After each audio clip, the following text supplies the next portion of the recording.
En la noche, de Horacio Quiroga. En la noche Horacio Quiroga cuento: las aguas cargadas y espumosas del Alto Paraná me llevaron un día decreciente desde San Ignacio al Ingenio San Juan, sobre una corriente que iba midiendo 6 millas en la canal, y 9 al caer del lomo de las Restingas. Desde abril yo estaba a la espera de esa crecida. Mis vagabundajes en canoa por el Paraná, exhausto de agua, habían concluido por fastidiar al griego. Es un viejo marinero de la Marina de Guerra inglesa, que probablemente había sido antes pirata en el Egeo, su patria, y que con más certidumbre había sido antes contrabandista de caña en San Ignacio, desde 15 años atrás. Era, pues, mi maestro de río. Está bien, me dijo al ver el río grueso. Usted puede pasar ahora por un medio regular marinero. Pero le falta una cosa, y es saber lo que es el Paraná cuando está bien crecido. ¿Ve esa piedraza?, me señaló sobre la corredera del Greco. Pues bien, cuando el agua llegue hasta allí y no se vea una piedra de la Restinga, váyase entonces a abrir la boca ante el Teyucuaré por los 4 lados, y cuando vuelva podrá decir que sus puños sirven para algo. Lleve otro remo también, porque con seguridad va a romper 1 o 2. Y traiga de su casa una de sus 1000 latas de querosene, bien tapada con cera. Y así y todo es posible que se ahogue. Con un remo de más, en consecuencia, me dejé tranquilamente llevar hasta el Teyucuaré. La mitad, por lo menos, de los troncos, pajas podridas, espumas y animales muertos, que bajan con una gran crecida, quedan en esa profunda ensenada. Espesan el agua, cobran aspecto de tierra firme, remontan lentamente la costa, deslizándose contra ella como si fueran una porción desintegrada de la playa, porque ese inmenso remanso es un verdadero mar de sargazos. Poco a poco, aumentando la elipse de traslación, los troncos son cogidos por la corriente y bajan por fin velozmente girando sobre sí mismos, para cruzar dando tumbos frente a la restinga final del Teyucuaré, erguida hasta 80 metros de altura. Estos acantilados de piedra cortan perpendicularmente el río, avanzan en él hasta reducir su cauce a la tercera parte. El Paraná entero tropieza con ellos, busca salida, formando una serie de rápidos casi insalvables aún con aguas bajas, por poco que el remero no esté alerta. Y tampoco hay manera de evitarlos, porque la corriente central del río se precipita por la angostura formada, abriéndose desde la Restinga en una curva tumultuosa que rasa el remanso inferior y se delimita de él por una larga fila de espumas fijas. A mi vez me dejé coger por la corriente. Pasé como una exhalación sobre los mismos rápidos y caí en las aguas agitadas de la canal, que me arrastraron de popa y de proa, debiendo tener mucho juicio con los remos que apoyaba alternativamente en el agua para restablecer el equilibrio, en razón de que mi canoa medía 60 centímetros de ancho, pesaba 30 kilos y tenía tan solo 2 milímetros de espesor en toda su obra, de modo que un firme golpe de dedo podía perjudicarla seriamente.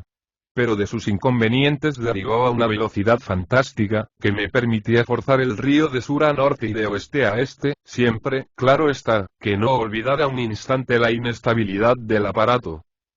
En fin, siempre a la deriva, mezclado con palos y semillas, que parecían tan inmóviles como yo, aunque bajábamos velozmente sobre el agua lisa, pasé frente a la isla del Toro, dejé atrás la boca del Yabebirí, el puerto de Santa Ana, y llegué al Ingenio, de donde regresé enseguida, pues deseaba volver a San Ignacio en la misma tarde. Pero en Santa Ana me detuve, titubeando. El griego tenía razón. Una cosa es el Paraná bajo o normal, y otra muy distinta con las aguas hinchadas. Aun con mi canoa, los rápidos salvados al remontar el río me habían preocupado, no por el esfuerzo para vencerlos, sino por la posibilidad de volcar. Toda restinga, sabido es, ocasiona un rápido y un remanso adyacente. Y el peligro está en esto precisamente. En salir de un agua muerta, para chocar, a veces en ángulo recto, contra una correntada que pasa como un infierno. Si la embarcación es estable, nada hay que temer. Pero con la mía nada más fácil que ir a sondar el rápido cabeza abajo, por poco que la luz me faltara. Y como la noche caía ya, me disponía a sacar la canoa a tierra y esperar el día siguiente, cuando vi a un hombre y una mujer que bajaban la barranca y se aproximaban. Parecían marido y mujer, extranjeros, a ojos vistas, aunque familiarizados con la ropa del país. Él traía la camisa arremangada hasta el codo, pero no se notaba en los pliegues del remango la menor mancha de trabajo. Ella llevaba un delantal enterizo y un cinturón de hule que la ceñía muy bien. Pulcros burgueses, en suma, pues de tales era el aire de satisfacción y bienestar, asegurados a expensas del trabajo de cualquier otro. Ambos, tras un familiar saludo, examinaron con gran curiosidad la canoa de juguete, y después examinaron el río. El señor hace muy bien en quedarse, dijo él. Con el río así, no se anda de noche. Ella ajustó su cintura. A veces sonrió coqueteando. Es claro, replicó él. Esto no reza con nosotros y lo digo por el señor. Y a mí. Si el señor se piensa quedar, le podemos ofrecer buena comodidad. Hace 2 años que tenemos un negocio. Poca cosa, pero uno hace lo que puede y verdad, señor. Asentí de buen grado, yendo con ellos hasta el boliche aludido, pues no de otra cosa se trataba.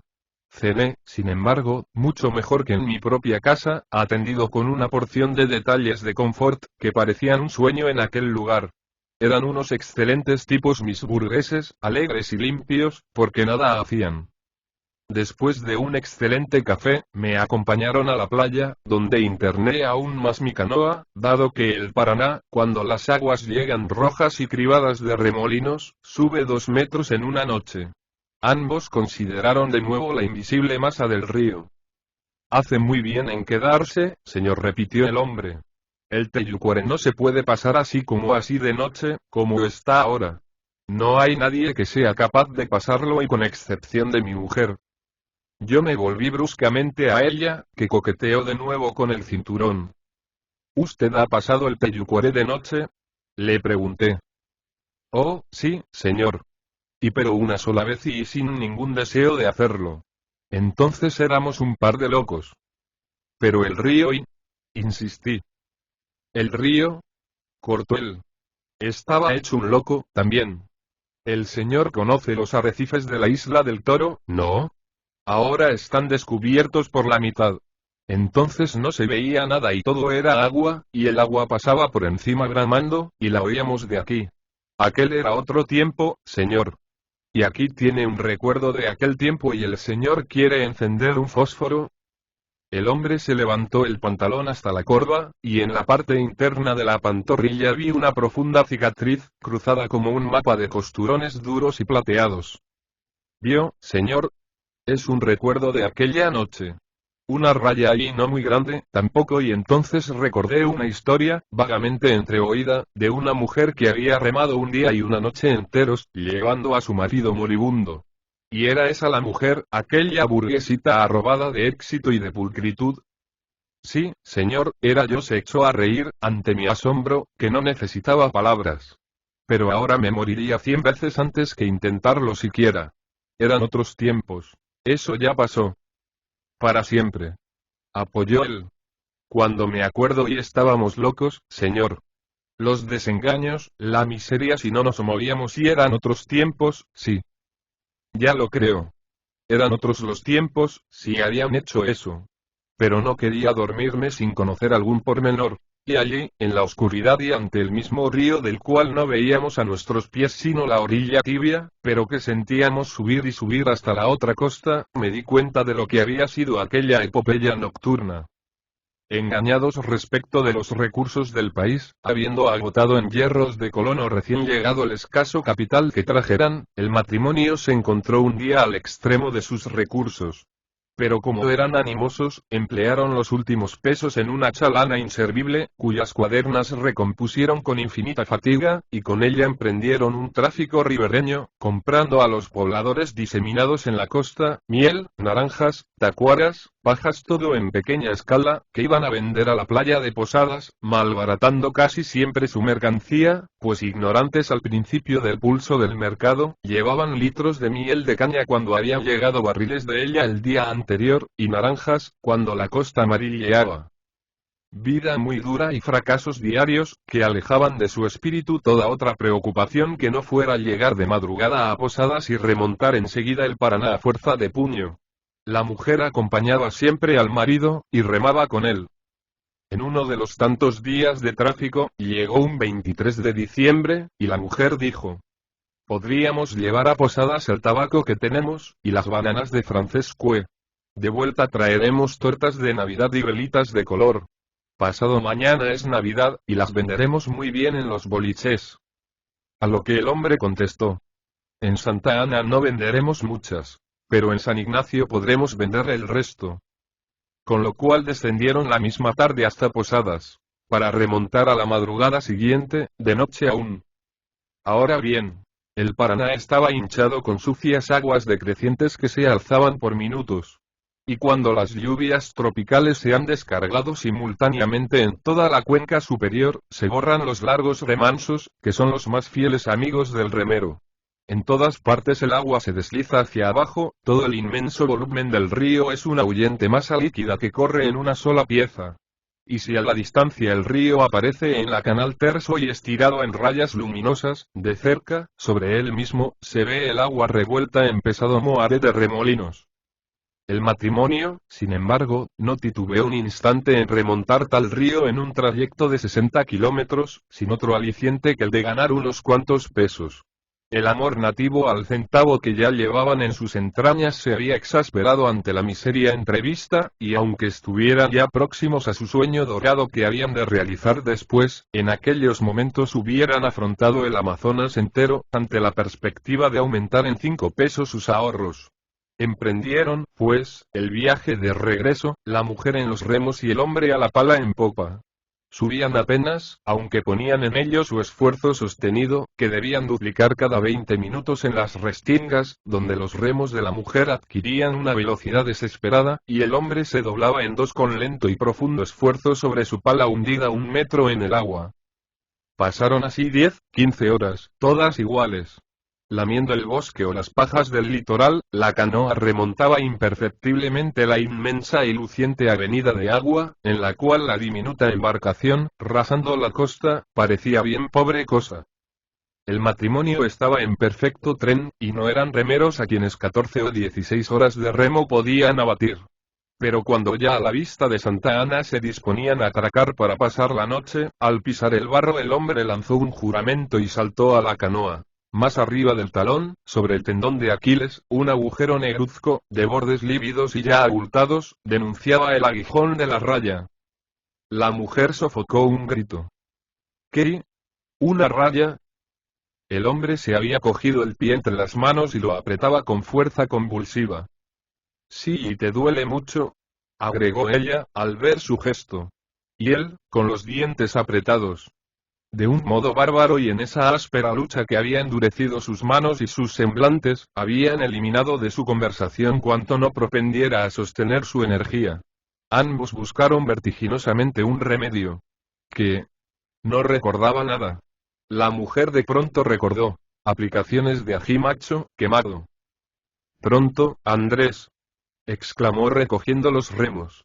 Acuéstate en popa. Voy a remar hasta Santa Ana. Y mientras el hombre, con la mano siempre aferrada al tobillo, se tendía en popa, la mujer comenzó a remar. Durante 3 horas remó en silencio, concentrando su sombría angustia en un mutismo desesperado, aboliendo de su mente cuanto pudiera restarle fuerzas. En popa, el hombre devoraba a su vez su tortura, pues nada hay comparable al atroz dolor que ocasiona la picadura de una raya, sin excluir el raspaje de un hueso tuberculoso.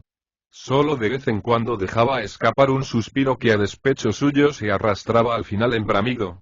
Pero ella no lo oía o no quería oírlo, sin otra señal de vida que las miradas atrás para apreciar la distancia que faltaba aún. Llegaron por fin a Santa Ana. Ninguno de los pobladores de la costa tenía ají macho. ¿Qué hacer? Ni soñar siquiera en ir hasta el pueblo. En su ansiedad la mujer recordó de pronto que en el fondo del Teyucuare, al pie del bananal de Blosek y sobre el agua misma, vivía desde meses atrás un naturalista alemán de origen, pero al servicio del Museo de París. Recordaba también que había curado a 2 vecinos de mordeduras de víbora, y era, por tanto, más que probable que pudiera curar a su marido. Reanudó, pues, la marcha, y tuvo lugar entonces la lucha más vigorosa que puede entablar un pobre ser humano o una mujer. Contra la voluntad implacable de la naturaleza. Todo, el río creciendo y el espejismo nocturno que volcaba el bosque litoral sobre la canoa, cuando en realidad ésta trabajaba en plena corriente a 10 brazas. La extenuación de la mujer y sus manos, que mojaban el puño del remo de sangre y agua cerosa. Todo, río, noche y miseria la empujaban hacia atrás.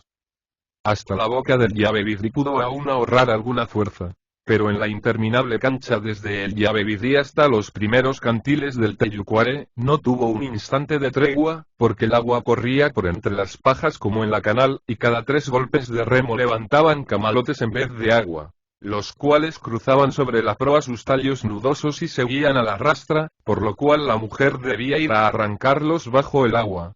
Y cuando tornaba a caer en el banco, su cuerpo, desde los pies a las manos, pasando por la cintura y los brazos, era un único y prolongado sufrimiento. Por fin, al norte, el cielo nocturno se entenebrecía ya hasta el cenit por los cerros del Teyucuare, cuando el hombre, que desde hacía un rato había abandonado su tobillo para asirse con las 2 manos a la borda, dejó escapar un grito. La mujer se detuvo. ¿Te duele mucho? Sí, respondió él, sorprendido a su vez y jadeando. Pero no quise gritar. Se me escapó. Y agregó más bajo, como si temiera sollozar si alzaba la voz. No lo voy a hacer más, y sabían muy bien lo que era en aquellas circunstancias y ante su pobre mujer realizando lo imposible, perder el ánimo. El grito se le había escapado, sin duda, por más que allá abajo, en el pie y el tobillo, el atroz dolor se exasperaba en punzadas fulgurantes que lo enloquecían. Pero ya habían caído bajo la sombra del primer acantilado, rasando y golpeando con el remo de babor la dura mole que ascendía a pico hasta 100 metros. Desde allí hasta la restinga sur del Teyucuare el agua está muerta y hay remanso a trechos. Inmenso desahogo del que la mujer no pudo disfrutar, porque de copa se había alzado otro grito. La mujer no volvió la vista. Pero el herido, empapado en sudor frío y temblando hasta los mismos dedos adheridos al listón de la borda, no tenía ya fuerza para contenerse, y lanzaba un nuevo grito. Durante largo rato el marido conservó un resto de energía, de valor, de conmiseración por aquella otra miseria humana, a la que robaba de ese modo sus últimas fuerzas, y sus lamentos rompían de largo en largo. Pero al fin toda su resistencia quedó deshecha en una papilla de nervios destrozados, y desvariado de tortura, sin darse él mismo cuenta, con la boca entreabierta para no perder tiempo, sus gritos se repitieron a intervalos regulares y acompasados en un ay de supremo sufrimiento. La mujer, entre tanto, el cuello doblado, no apartaba los ojos de la costa para conservar la distancia. No pensaba, no oía, no sentía. Remaba. Solo cuando un grito más alto, un verdadero clamor de tortura rompía la noche, las manos de la mujer se desprendían a medias del remo. Hasta que por fin soltó los remos y echó los brazos sobre la borda. No grites, y murmuró. No puedo. Clamó él. Es demasiado sufrimiento. Ella sollozaba. Ya sé. Comprendo y. Pero no grites, y no puedo remar. Comprendo también pero no puedo. Ay. Y enloquecido de dolor y cada vez más alto. No puedo. No puedo. No puedo. La mujer quedó largo rato aplastada sobre los brazos, inmóvil, muerta. Al fin se incorporó y reanudó muda la marcha. Lo que la mujer realizó entonces, esa misma mujercita que llevaba ya 18 horas de remo en las manos, y que en el fondo de la canoa llevaba a su marido moribundo, es una de esas cosas que no se tornan a hacer en la vida. Tuvo que afrontar en las tinieblas el rápido sur del Teyucuare, que la lanzó 10 veces a los remolinos de la canal. Intentó otras 10 veces sujetarse al peñón para doblarlo con la canoa a la rastra, y fracasó. Tornó al rápido, que logró por fin incidir con el ángulo debido, y ya en él se mantuvo sobre su lomo 35 minutos remando vertiginosamente para no derivar. Remó todo ese tiempo con los ojos escocidos por el sudor que la cegaba, y sin poder soltar un solo instante los remos. Durante esos 35 minutos tuvo a la vista, a 3 metros, el peñón que no podía doblar, ganando apenas centímetros cada 5 minutos, y con la desesperante sensación de batir el aire con los remos, pues el agua huía velozmente. Con qué fuerzas, que estaban agotadas. Con qué increíble tensión de sus últimos nervios vitales pudo sostener aquella lucha de pesadilla, ella menos que nadie podría decirlo. Y sobre todo si se piensa que por único estimulante, la lamentable mujercita no tuvo más que el acompasado alarido de su marido en popa. El resto del viaje, 2 rápidos más en el fondo del golfo y uno final al costear el último cerro, pero sumamente largo, no requirió un esfuerzo superior a aquel. Pero cuando la canoa embicó por fin sobre la arcilla del puerto de Gloset, y la mujer pretendió bajar para asegurar la embarcación, se encontró de repente sin brazos, sin piernas y sin cabeza. Nada sentía de sí misma, sino el cerro que se volcaba sobre ella. Y cayó desmayada. Así fue, señor. Estuve 2 meses en cama, y ya vio cómo me quedó la pierna. Pero el dolor, señor. Si no es por esta, no hubiera podido contarle el cuento, señor, concluyó poniéndole la mano en el hombro a su mujer. La mujercita dejó hacer, riendo. Ambos sonreían, por lo demás, tranquilos, limpios y establecidos por fin con un boliche lucrativo, que había sido su ideal.